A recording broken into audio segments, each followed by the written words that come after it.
प्रिय बंधुओं, वेदों के ज्ञान स्वरूप खंड उपनिषदों की इस परिचय श्रृंखला में अब तक ऋग्वेदीय दो उपनिषद ऐतरेय और कौशिकी, शुक्ल यजुर्वेदीय दो उपनिषद ईशावास्य और बृहदारण्यक, कृष्ण यजुर्वेदीय तैत्तिरीय और मैत्रायणी, इन 6 शाखाओं का संक्षिप्त परिचयात्मक चर्चा पिछली वार्ताओं में हमने कर ली।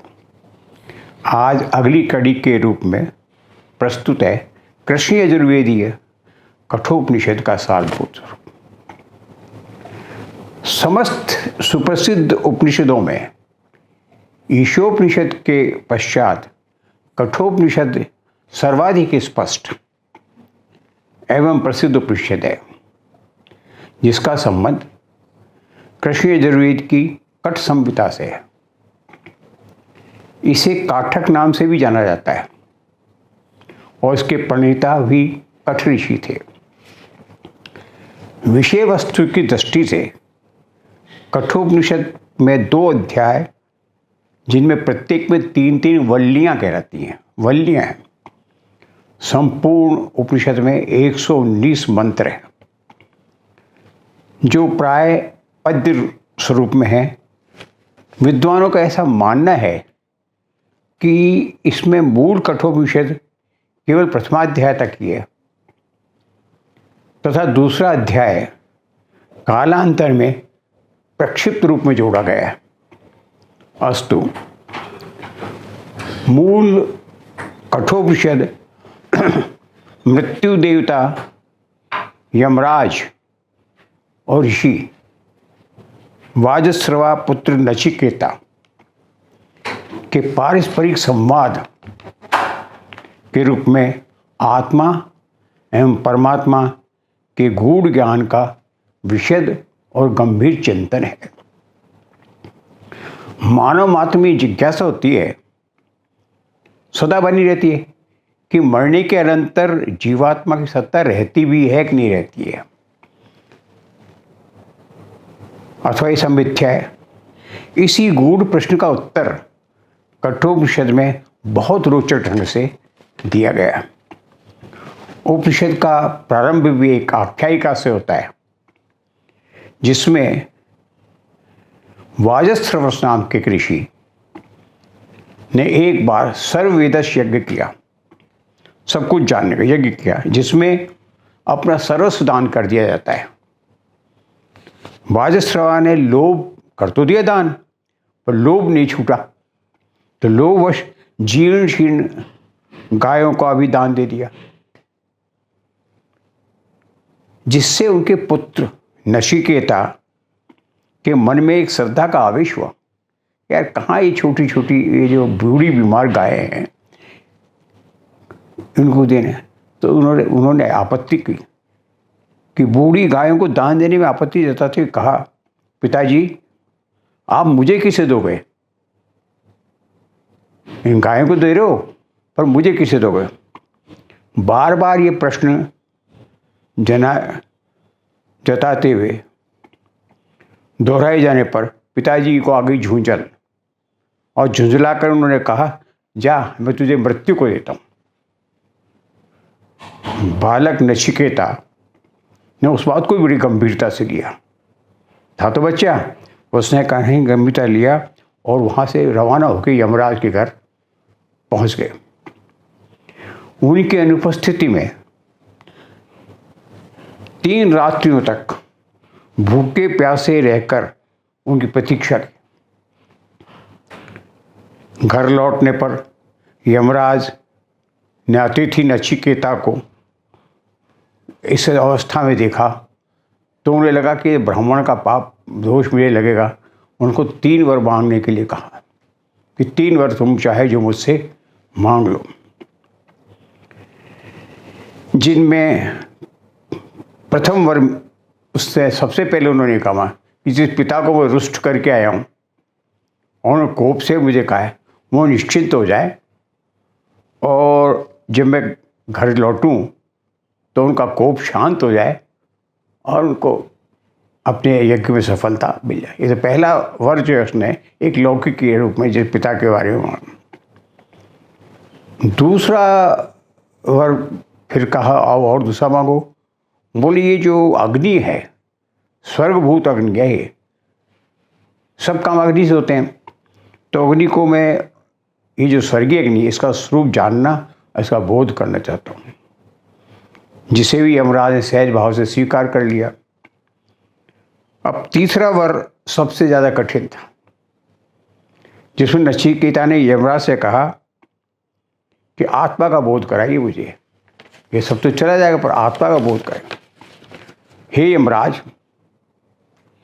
ये यम प्रेते विचिकित्सा, जो ये द्वंद्व है प्रेत मरने के बाद, मनुष्य अस्तित्व के नस्ति तेरे, कुछ तो कहते हैं मृत्यु के बाद कुछ स्वरूप नहीं होता है और दूसरे कहते हैं नहीं मृत्यु के बाद। एतद् द्विधा अनुशिष्टताहम वराणाम में वरे तृतीय। मैं तीसरा वर आपसे ही मांगता हूँ कि आप मुझे इसका स्पष्टीकरण बताइए कि मृत्यु के बाद आदमी जाता भी है अथवा कुछ नहीं, मृत्यु के बाद सब समाप्त हो जाता है। अर्थात मनुष्य के मरने के बाद जो संदेह है, कुछ कहते हैं वह रहता है, कुछ कहते हैं। नचिकेता के प्रश्न पर यमराज ठगे से रह गए। कभी इसको आत्मा का बोध कहे तो परमात्मा का स्वरूप है, और नाना प्रलोभन देके उसका पीछा छुड़ाने की कोशिश की उन्होंने कि धन ले ले, ऐश्वर्य ले ले, राजभोग ले ले, पृथ्वी का शासन ले ले, पर तू ये मत पूछे इससे। इस उत्तर पर नचिकेता बाल बुद्धि होते हुए प्रारंभ से हम उसका करेक्टर देखे बढ़ गया। बोले मुझे क्या है, उसने कहा बोले तुम किसको बहला रहे हो, ये सब अस्थायी चीज़ें हैं, राजभोग स्वर्गभोग एक दिन खत्म हो जाएंगे, मैं इन अस्थायी चीज़ों में के चक्कर में पड़ूंगा क्या? आप तो मुझे अमरता का उपदेश दीजिए। ये वो उपदेश है जो हमको ऋग्वेद के दशम मंडल के 135वें सूक्त में मिलता है। इससे ये स्पष्ट होता है कि ऋग्वेद की छाया कठोपनिषद में भी है। आत्मज्ञान के रूप में सांसारिक प्राणियों के लिए दो ही रास्ते हैं, एक प्रेय मार्ग और एक श्रेय मार्ग। यमराज ने कहा उत्तर देते हुए, श्रेयश्च प्रेयश्च मनुष्य वेतम स्थिति संप्रीत विनक्ति धीरे है। दो मार्ग हैं, एक श्रेय का मार्ग है, एक प्रेय। श्रेयोसी धीरोबी, जो धैर्यवान व्यक्ति, जो धीर गंभीर व्यक्ति हैं, वो श्रेय के मार्ग का चयन करते हैं। और प्रियश्च वृणते प्रेमंदो योगक्षेम वर्णिते, और जो लोग योग क्षेम सांसारिक जीवन कुशलता आनंद भोग इन सब में जा चाहते हैं वो उनका वर्णन करते हैं। लेकिन जो बुद्धिमान है, जो तत्वदर्शी है, वो श्रीमार्ग का चयन करता है और उसी का वर्णन करता है जिसके द्वारा आत्मा और ब्रह्म का बोध होता है। ब्रह्म प्राप्ति के साधन को भी उन्होंने यहाँ बड़े रोचक ढंग से बताया है। कैसे? एक रथी के रूप में समझाया। शरीर रथ है, आत्मा रथी है, बुद्धि सारथी है, मन लगाम है, इंद्रियां घोड़े हैं। इंद्रियों के विषय में जो विषय है तरह तरह काम क्रोध लोभ मोह, ये सब उसके मार्ग हैं घोड़ों के, जिस पे वो चलते हैं और बिना लगाम के अधूरे दौड़ते रहते हैं। उन पर मन के द्वारा बुद्धि रूपी सारथी नियंत्रण करने का प्रयास हमेशा करता रहता है। इस प्रकार ब्रह्म, जीव और जगत, इन तीनों से संबद्ध सभी विषयों को कठोपनिषद में विस्तार पूर्वक समझाया गया है, जिसका समुचित प्रभाव उत्तरवर्ती जितनी भी उपनिषद हैं उनमें यत्र तत्र देखने को मिलता है। कठोपनिषद आध्यात्मिक उत्कर्ष की भी प्रेरणा देता है, लौकिक और व्यवहार जगत को भी समझाने का कोशिश करता है। मानव के आत्मकल्याण के लिए अगर आपने श्रेय का मार्ग नहीं चुना और प्रेम मार्ग पर चलते तो भी उसके द्वारा लंबे अवधि जरूर लगती है, नहीं पहुंचा सकता है।